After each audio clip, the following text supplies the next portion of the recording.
चलो, hello guys, सब बढ़िया? ठीक है, फिर चालू करते हैं लेक्चर आज का। ठीक है, हर बार की तरह क्या करेंगे, हमारा जो ट्यूटोरियल है उसको फॉलो करेंगे। पिछले लेक्चर में क्या किया था तो सबसे पहले हम देखेंगे। ठीक है, तो बताओ बच्चों, लास्ट लेक्चर में क्या किया? लास्ट लेक्चर में हमने हमारी जो गिब्स फ्री एनर्जी होती है, किसी भी केमिकल रिएक्शन की गिब्स फ्री एनर्जी होती है, उसका हमारे सेल पोटेंशियल के साथ हमने रिलेशन देखा और गिब्स फ्री एनर्जी आप कैसे दूर होगी उसका इक्वेशन भी निकाला था। अभी बिल्कुल नया मतलब कि पिछले थ्योरी से बिल्कुल लेना देना ही नहीं है, जिसका नर्व्स से या गिब्स फ्री एनर्जी से या इक्विलिब्रियम कांस्टेंट से लेना देना ही नहीं है। एक बिल्कुल नया टॉपिक आपके सामने आता है, कंडक्टेंस ऑफ इलेक्ट्रोलाइटिक सॉल्यूशन।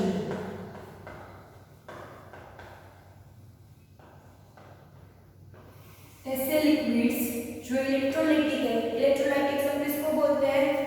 हमने गैल्वेनिक सेल में यूज किया था ZnSO4 CuSO4, जो आयंस में डिवाइड हो जाए, पॉजिटिव आयन और नेगेटिव आयन, जो जैसे ही उसको क्या मिले, इलेक्ट्रिसिटी मिले, तो वो पॉजिटिव और नेगेटिव आयन में अलग अलग हो जाए, उसको हम क्या बोलेंगे?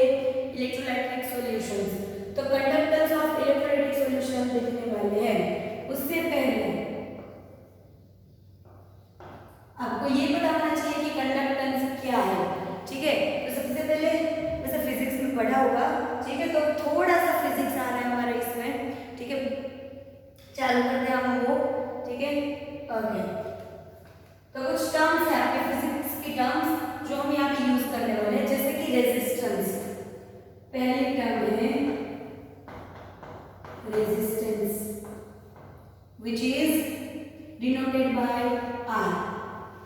ठीक है, तो रेजिस्टेंस जो आपका है वो आप किसको बोलते हो? अगर ये आपका कोई भी मटेरियल है, उसमें यहाँ पे एटम्स है आपके, ठीक है, इसके फ्री इलेक्ट्रॉन्स होंगे सबके। सपोज ये यहाँ से यहाँ मूव कर रहे हैं, तो वो क्या करेंगे? यहाँ टकराते जाएंगे, आगे वाले एटम के जो पॉजिटिव बीच में हमारा न्यूक्लियस है उससे टकराते जाएंगे, है ना। तो वो जो टकराएंगे तो बीच में क्या बनेगा? उनको रुकावट आएगी, तो उस रुकावट को उसकी जो दौड़ रहे इलेक्ट्रॉन, उनकी दौड़ में जो रुकावट आती है, दौड़ना वो करंट है, वो करंट में जो रुकावट आती है वो क्या है? रेजिस्टेंस। तो रेजिस्टेंस जो है उसको बताया गया कि रेजिस्टेंस आपका क्या होता है? प्रोपोर्शन में होता है आपका जो भी मैटर आपने लिया है। ये मैटर आपने सपोज मैंने ये वायर ले लिया है, ठीक है, ये वायर मैंने ऐसे बड़ा बनाया होगा पतला, तो मैं ये वायर का रेजिस्टेंस किसके प्रोपोर्शन में होगा? तो उसकी लेंथ के प्रोपोर्शन में, और उसका क्रॉस सेक्शन आप करो, बीच में से काटो तो ऐसे क्रॉस सेक्शन आपको मिलेगा। उस क्रॉस सेक्शन के एरिया ऑफ क्रॉस सेक्शन, ए क्या है? Area of cross section. ठीक है, इसका क्रॉस सेक्शन निकालो, काटो बीच में से, वो उसका ऊपर का जो इतना फेस है उसकी जो भी उसका एरिया होगा वो यहाँ पे आएगा। तो ये है रेजिस्टेंस। इसका यूनिट क्या होता है? सबको पता है, ओम। रेजिस्टेंस निकालते कैसे हो? रेजिस्टेंस की वैल्यू आपको पता है, विल्सन ब्रिज से आप निकालते हो, फिजिक्स में पढ़ा है ना, विल्सन ब्रिज, उससे आप क्या निकालते हो? रेजिस्टेंस की वैल्यू। ठीक है, अभी प्रोपोर्शनलिटी यहाँ पे निकालते हो, प्रोपोर्शनलिटी साइन निकालो तो प्रोपोर्शनलिटी कांस्टेंट रो लगता है, इसको क्या बोलोगे? रो। इसको क्या बोलोगे? रो, आर ओ, रो। ठीक है, रो L/A। ये जो रो है इसको हम क्या बोलेंगे? Specific resistance.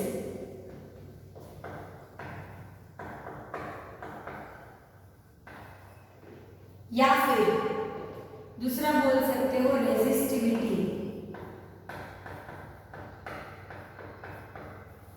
क्या बोल सकते हो, स्पेसिफिक रेजिस्टेंस या रेजिस्टिविटी। लेकिन आपका जो IUPAC है वो ये नाम प्रिफर करता है, इसलिए हम हर जगह पे रेजिस्टिविटी टर्म ही बोलेंगे, स्पेसिफिक रेजिस्टेंस नहीं बोलेंगे।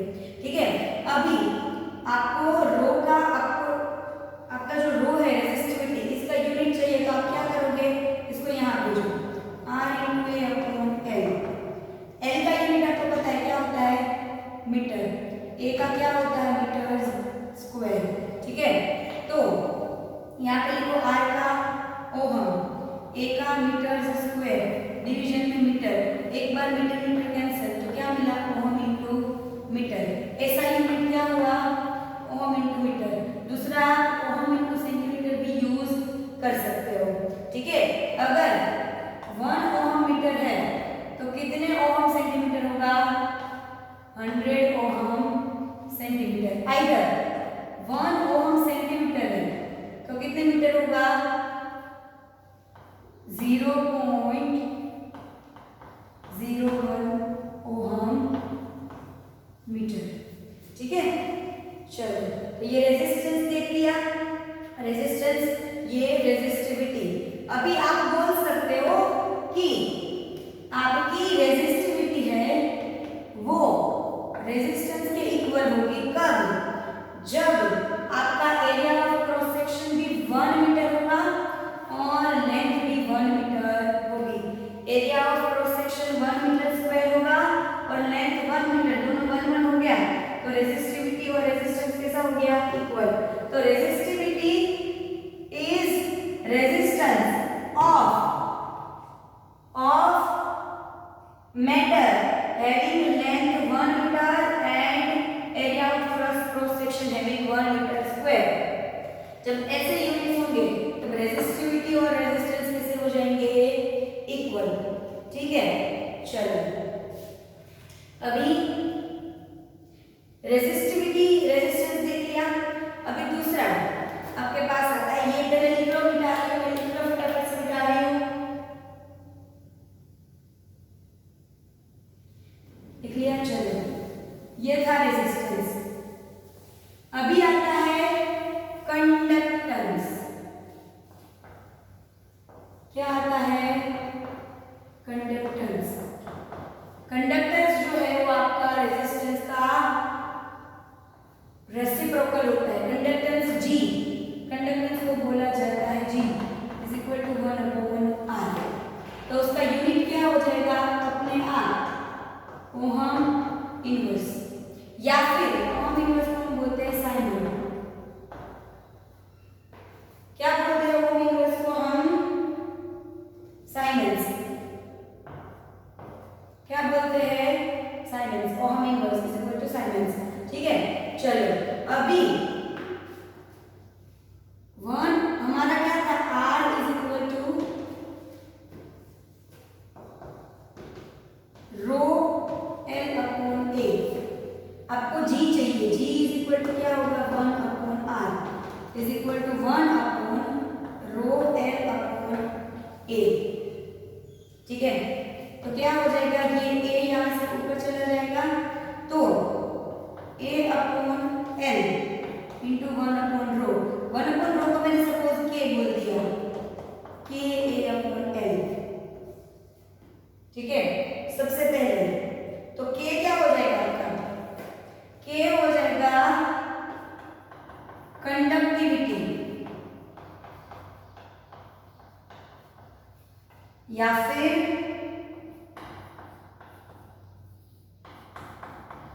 Specific conductance. कंडक्टिविटी या फिर स्पेसिफिक कंडक्टेंस, लेकिन रेजिस्टिविटी की तरह से कंडक्टिविटी जो है वो IUPAC का प्रिफर्ड नेम है, तो हम वही प्रिफर करेंगे। अगर आपको कंडक्टिविटी का मेजरमेंट निकालना है तो क्या हो जाएगा, conductance into L/A is equal to हो जाएगा ohm inverse metre upon metre square, एक बार metre cancel, ohm inverse upon metre is equal to ohm inverse upon metre into metre inverse. यानी कि साइन इसको मैं एस बोल रही हूँ, एस मीटर यूनिट्स। ये इसका यूनिट कंडक्टिविटी का, सारे यूनिट सबके याद रखते हैं, ठीक है।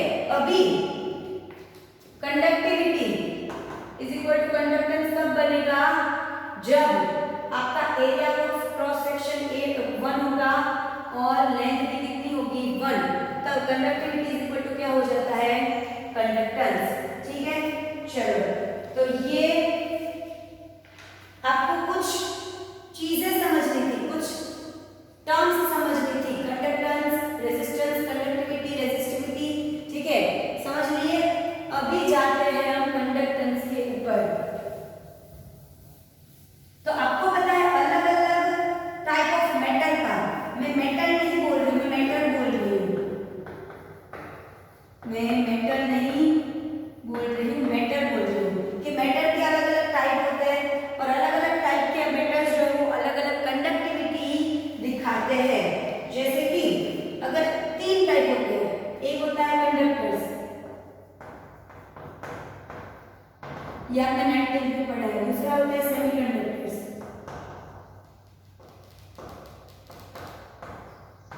और तीसरा होता है नॉन कंडक्टर्स या इंसुलेटर्स। नॉन कंडक्टर्स को मैं क्या बोलूंगी, इंसुलेटर्स, और नॉन कंडक्टर्स, ठीक है। चलो, तो अभी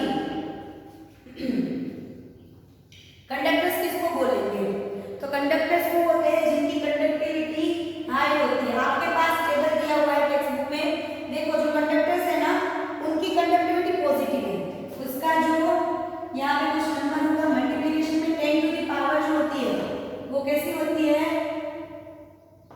पॉजिटिव, पॉजिटिव पावर है, ठीक है।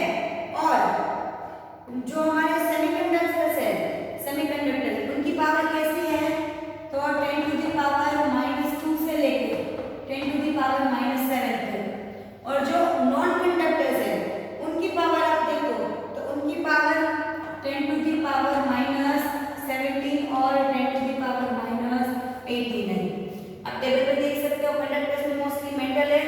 दूसरा सॉल्यूशन लिया है, क्या लिया है, लिक्विड, कुछ लिक्विड लिए है, एक्वस सॉल्यूशंस लिए हैं जो वीक कंडक्टर्स होते हैं।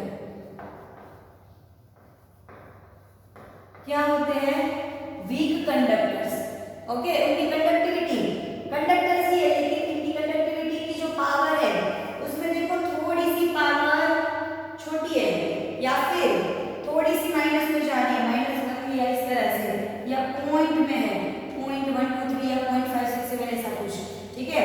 तो उसकी कंडक्टिविटी जो है वो कैसी है, थोड़ी सी वीक। तो इस तरह से हमारे पास क्या हो गया, conductors, semiconductors, insulators and aqueous conductors, यानी कि जो थोड़े से कैसे होते हैं, वीक कंडक्टर्स होते हैं। अभी कंडक्टर्स में कौन आएंगे, कंडक्टर्स में आपके पास आते हैं मेटल्स, सारे मेटल्स ही मोस्टली कंडक्टर्स होते हैं, मेटल्स एंड एलॉयज।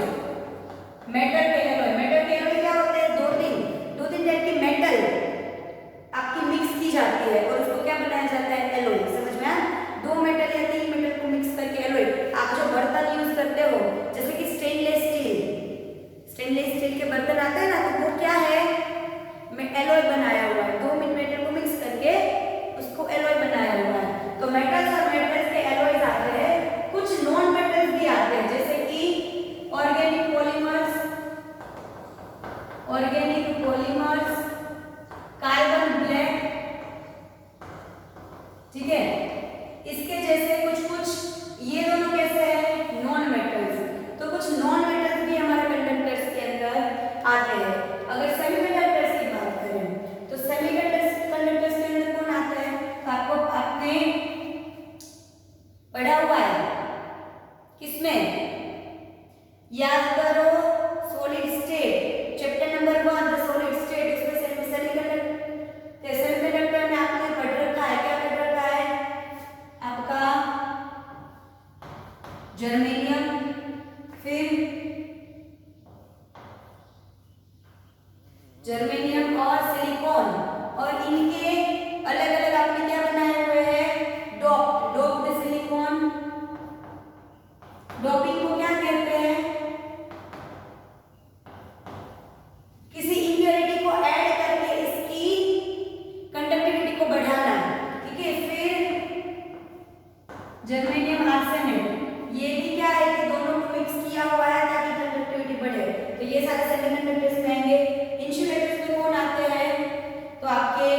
ग्लास है आपका, या फिर सिलिका है, सिरामिक, प्लास्टिक, ये सब किसमें आते हैं? इंसुलेटर्स में। जो नॉन मेटल होते हैं मोस्टली वो सारे किसके अंदर आते हैं? इंसुलेटर्स में। चलो फटाफट से पहले एग्जांपल लिख लो, फिर आगे हमें करना है। एक हमारे पास आता है हमारे लिए सुपर कंडक्टर्स। सुपर कंडक्टर्स जो होते हैं उनकी रेजिस्टिविटी 0 होती है। रेजिस्टिविटी क्या होती है? 0। यानी कि उनकी कंडक्टिविटी क्या होगी?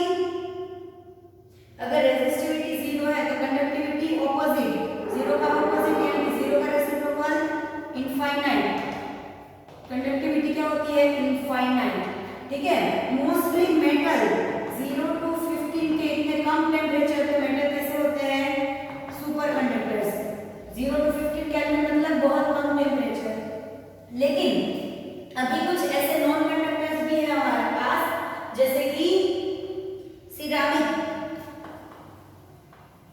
ये नॉन कंडक्टर्स जो है वो 150 केल्विन के आसपास के टेम्परेचर पे सुपर कंडक्टर, यानी इनको सुपर कंडक्टर बनने के लिए जो टेम्परेचर है वो आपको हाई देना पड़ेगा, जबकि इनको मेटल जो ऑलरेडी कंडक्टर्स है उनको सुपर कंडक्टर बनाने के लिए टेम्परेचर बहुत लो करना पड़ेगा। तो 4 टाइप के कंडक्टर्स हो गए, लिख लो फटाफट से। चलो अभी दूसरे 2 नए टर्म्स हमारे पास, लिख लिया?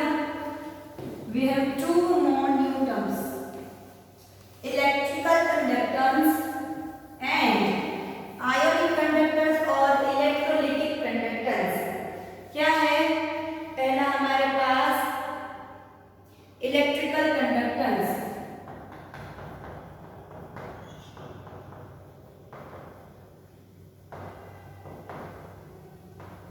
कंडक्टेंस समझ लिया। अभी 2 टर्म्स समझ रहे, 2 अलग अलग टर्म्स है, इलेक्ट्रिकल कंडक्टेंस और आयनिक कंडक्टेंस। तो conductance through metals, conductance through metal, जो कंडक्टेंस मेटल से पास होता है इज कॉल्ड इलेक्ट्रिकल कंडक्टेंस। ठीक है, ये मैंने शॉर्ट फॉर्म में लिखा, आपको फुल फॉर्म लिखना है। ठीक है, अभी इसका मतलब क्या है? इलेक्ट्रिकल कंडक्टेंस किसकी वजह से होगा? Movement of electron. मेटल में क्या मूव करते हैं? इलेक्ट्रॉन। तो इलेक्ट्रिकल कंडक्टेंस किसकी वजह से होगा? मूवमेंट ऑफ इलेक्ट्रॉन की वजह से। ठीक है, वो डिपेंड किसके ऊपर होता है? डिपेंड्स ऑन फर्स्ट, पहला क्या होगा? Nature and structure of metal, कि किस तरह का मेटल है। कुछ मेटल्स जो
अंदर इलेक्ट्रोलाइटिक सॉल्यूशन डाल दो। सपोज मैंने डाल दिया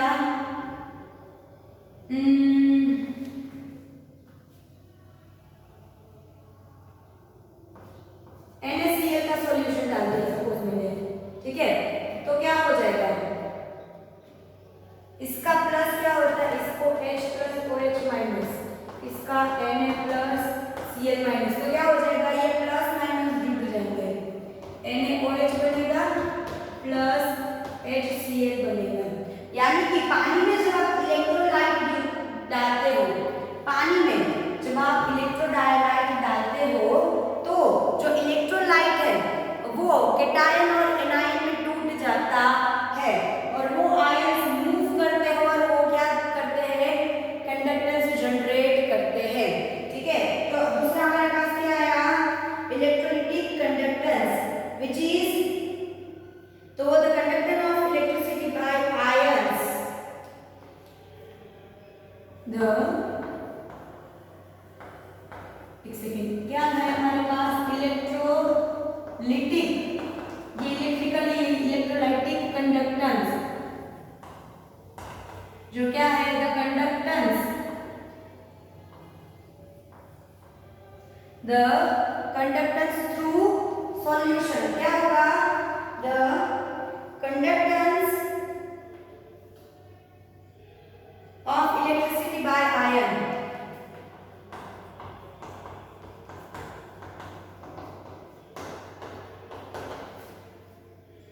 present in solution is called electrolytic conductance, either ionic conductance भी बोलते हैं, ठीक है, तो आयोनिक कंडक्टेंस। इसमें क्या है, कंडक्टेंस यानी कि इलेक्ट्रिसिटी को यहाँ से यहाँ ले जाना, कंडक्टेंस, कंडक्टर मतलब जो एक जगह से उठा के दूसरी जगह पर ले जा सके, तो कंडक्टेंस मेटल में क्या होगा, इलेक्ट्रॉन को उठा के आगे चलता चलता लेके जाएगा। यहाँ पे कंडक्टेंस क्या होगा, कंडक्शन किसका होगा, तो कंडक्शन ऑफ आयन होगा कि आयन को उठाएगा कंडक्टर और लेके जाएगा, ठीक है। तो इसमें क्या होता है, आयन का कंडक्शन होता है, कंडक्टेंस ऑफ आयन, और मूवमेंट इसमें किसकी होती है, मूवमेंट ऑफ आयंस, ठीक है, मोमेंट ऑफ किसकी होती, मोमेंट किसका होता है इसमें, आयन का। तो ये किस तरह से हुआ, समझो अच्छे से कि आपने पहले पानी लिया था, तब तक कुछ भी नहीं था, पानी नॉर्मली है, लेकिन जैसे उसके अंदर इलेक्ट्रोलाइट आपने ऐड किया तो दोनों के पॉजिटिव नेगेटिव, पानी के पॉजिटिव नेगेटिव हुए और इलेक्ट्रोलाइट के पॉजिटिव नेगेटिव हुए, फिर दोनों के अंदर अंदर जुड़ गए, तो इसकी वजह से क्या हुआ, आयंस यहाँ से वहां मूवमेंट किया आयन ने, उसकी वजह से कंडक्टेंस जनरेट हुआ। अभी उसके factors depends on electrolytic conductance किसके ऊपर डिपेंड करता है, तो इसमें नेचर ऑफ मेटल था, तो इसमें क्या आएगा, फर्स्ट नेचर ऑफ इलेक्ट्रोलाइट,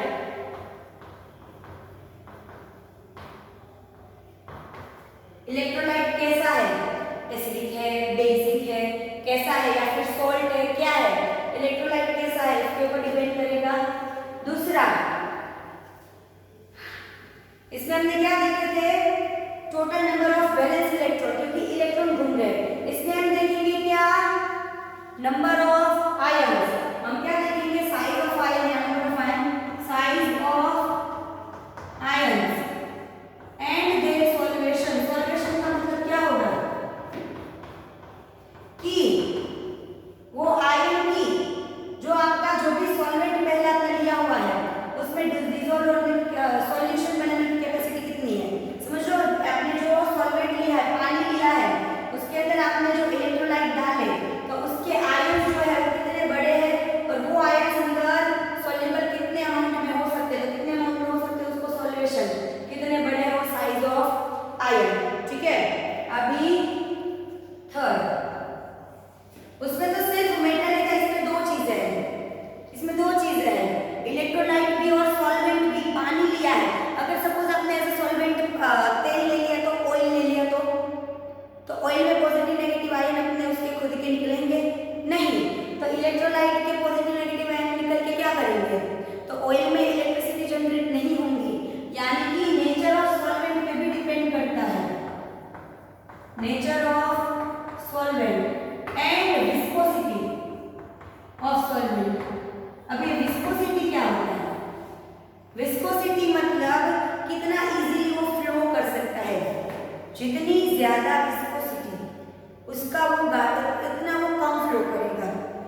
ज्यादा विस्कोसिटी उतना वो कम फ्लो करेगा, मतलब कि उतना गाढ़ा होगा, ठीक है। और जितनी कम विस्कोसिटी उतना वो पतला सॉल्यूशन होगा, यानी कि इतना जल्दी वो बह जाएगा, ठीक है। कई बार क्या होता है, एक ग्लास में से किसी दूसरे रंग की चीज डालो लिक्विड, तो आसानी से चला जाता है, लेकिन आपका जो हैंड वॉश का लिक्विड आता है, हैंड वॉश का लिक्विड वो कितना गाढ़ा होता है, किसी में डालो तो जाने के लिए टाइम लगता है, यानी कि उसकी विस्कोसिटी ज्यादा होती है।